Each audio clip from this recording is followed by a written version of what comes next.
Bon, petite vidéo avant de partir en vacances, parce que oui, je pars en vacances quand tout le monde revient, c'est super.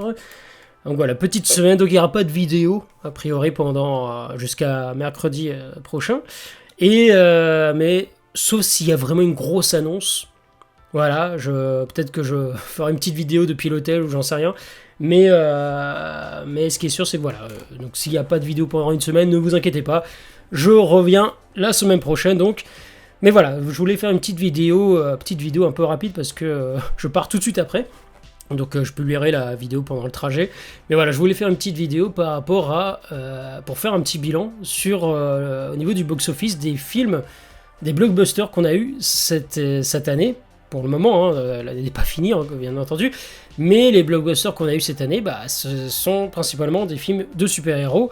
Et on le voit bien, on en a parlé à quelques reprises sur la chaîne, mais on le voit bien que au niveau du box-office, les films de super-héros, donc les blockbusters de cette année, ne fonctionnent pas des masses.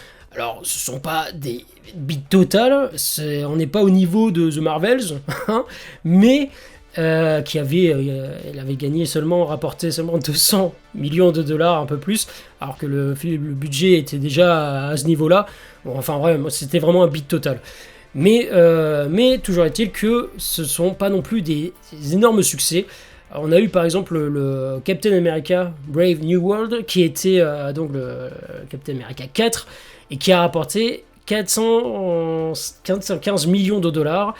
Pareil avec Thunderbolts, on a eu 382 millions de dollars. Superman qui, voilà, j'avais fait la vidéo hier, qui a franchi la barre des 600 millions.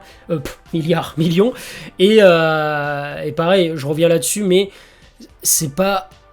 J'entends beaucoup de gens qui te disent que c'est un énorme succès, voilà, c'est vraiment le truc de... Non, pas du tout, c'est pas un énorme succès.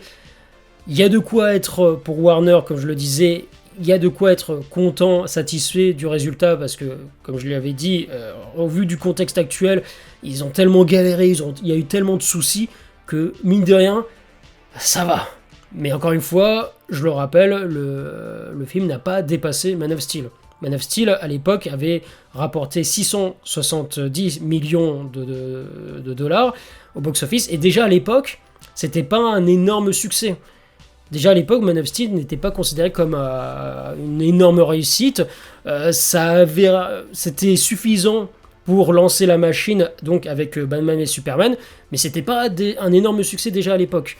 C'était correct, mais c'était pas incroyable non plus. Et en plus, les 670 millions, c'est sans l'inflation.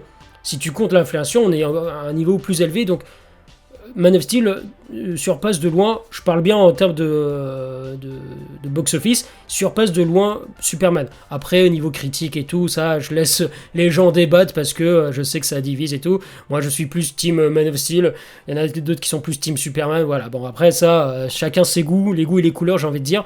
Mais en termes de box-office mondial, Man of Steel surpasse largement. C'est-à-dire que même sans compter l'inflation, Man of Steel surpasse Superman. Alors imaginez avec l'inflation, si on tient compte de cela, voilà, ça le dépasse de loin. Donc bref. Et on a eu Fantastic Four, les 4 Fantastiques, premier pas, qui pareil a rapporté dans le monde 490 millions. Donc pareil, c'est pas...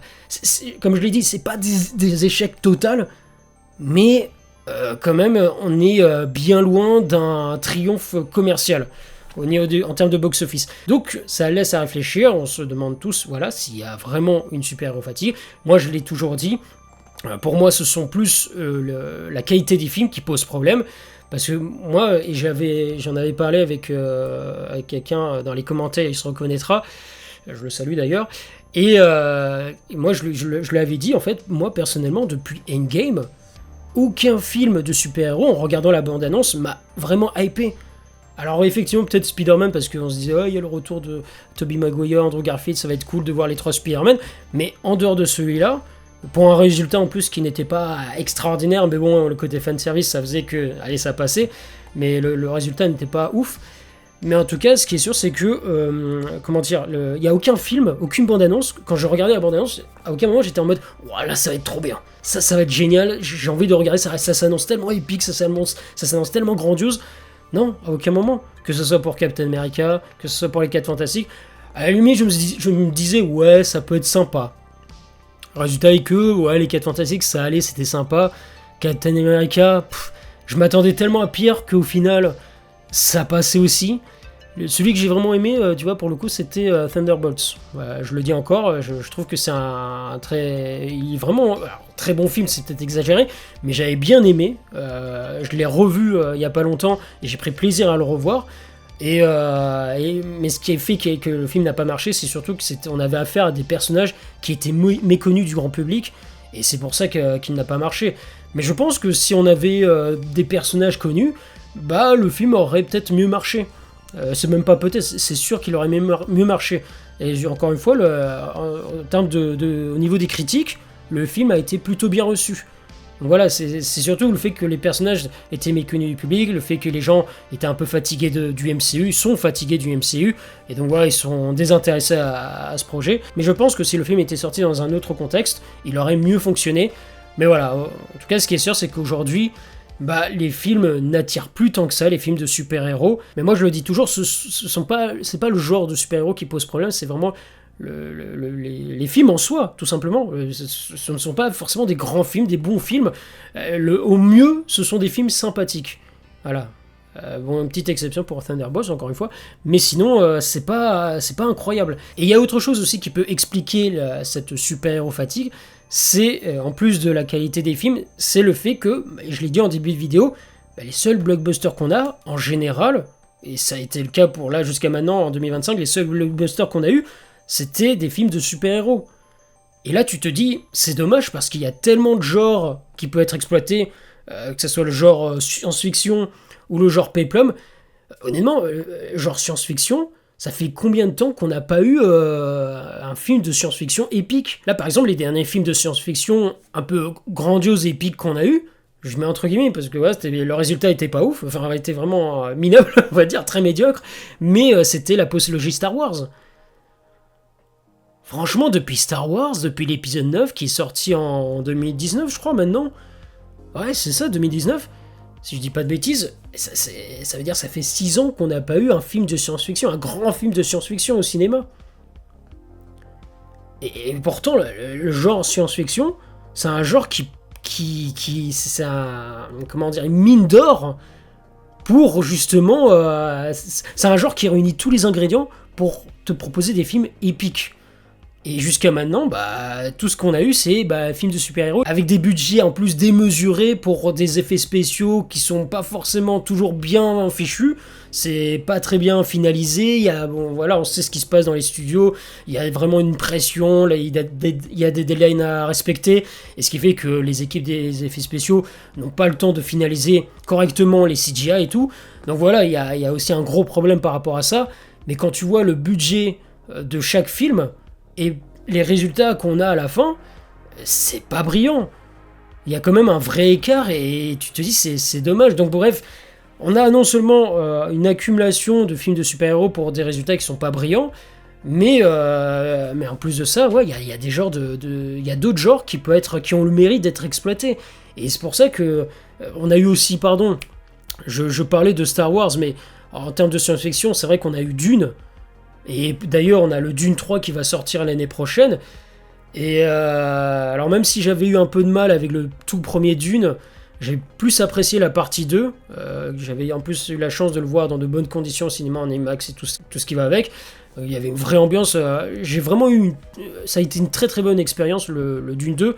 Alors que pourtant, de base, je suis pas très fan de Timothée Chalamet et de Zendaya. Là, c'est pas trop mon délire.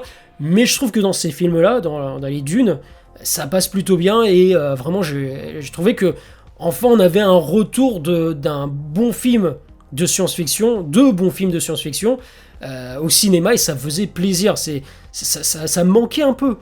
Et pareil, le genre Peplum, et c'est pour ça l'année prochaine, j'ai hâte voilà, d'être en 2026 parce qu'on a aussi le film L'Odyssée de Christopher Nolan. Et là, celui-là, je l'attends vraiment de pied ferme. En plus, le film, il est même pas sorti. Ça, c'était une news qui était sortie il y a un mois déjà. Mais un an avant sa sortie, les places pour l'Odyssée. Attendez, désolé, attaque, vous voyez pas le titre. Un an avant sa sortie, les places pour l'Odyssée de Christopher Nolan s'arrachent déjà aux États-Unis.